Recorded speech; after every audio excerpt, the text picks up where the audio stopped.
135 जातियां हैं। ये बिल्कुल आपने सही कहा कि एक मंच पे नहीं है।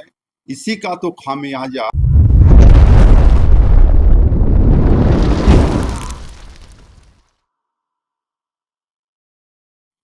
अत्यंत पिछड़ा वर्ग महासभा का गठन करने का मुख्य उद्देश्य है, खासकर झारखंड में इसकी अस्तित्व नहीं के बराबर है। तो उसी अस्तित्व को आगे बढ़ाने के लिए, इसको बचाए रखने के लिए इसका गठन किया गया है। और हम लोग सरकार से भी मांग करेंगे कि सरकार अत्यंत पिछड़ा वर्ग पर विशेष ध्यान दे, ताकि ये रियल में अत्यंत पिछड़ा वर्ग है और बहुत जातियां हैं जो अभी भी आपको नहीं के बराबर नहीं दिखती हैं कहीं भी।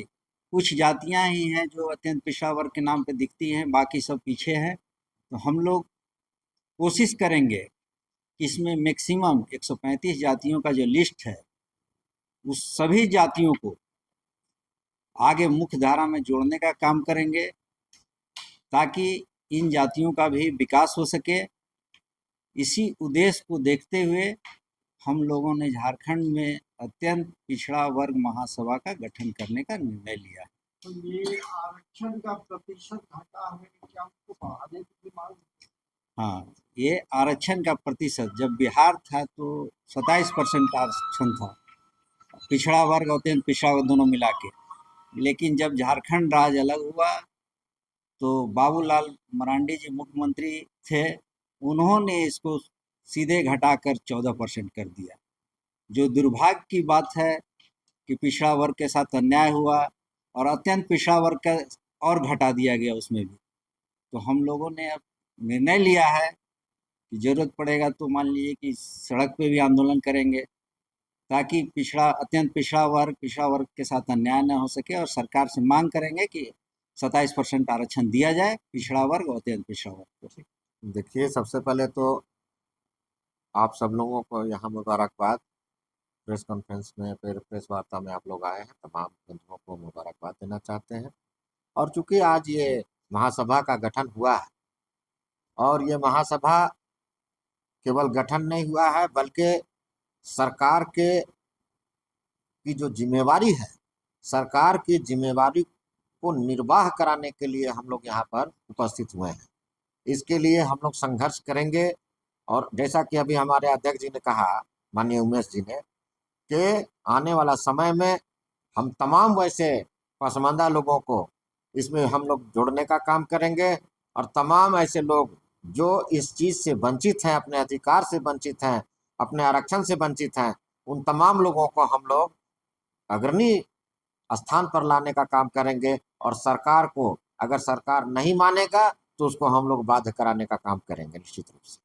ये पूरे राज्य में लगभग 135 जातियां हैं, लेकिन एक मंच में ये लोग कभी नहीं आए।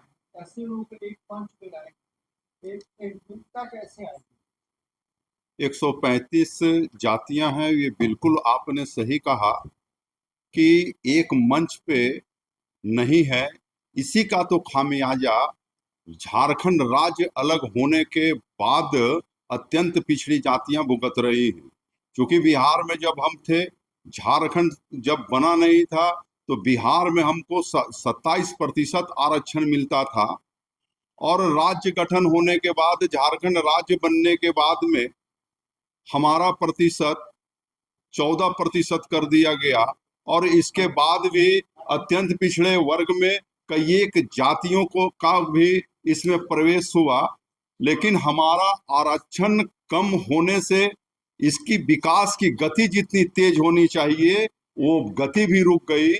ये सच बात है कि हम सब इधर उधर बटे हुए हैं, और इसी को एक जगह इकट्ठा करने के लिए अत्यंत पिछड़ा वर्ग महासभा का गठन किया गया।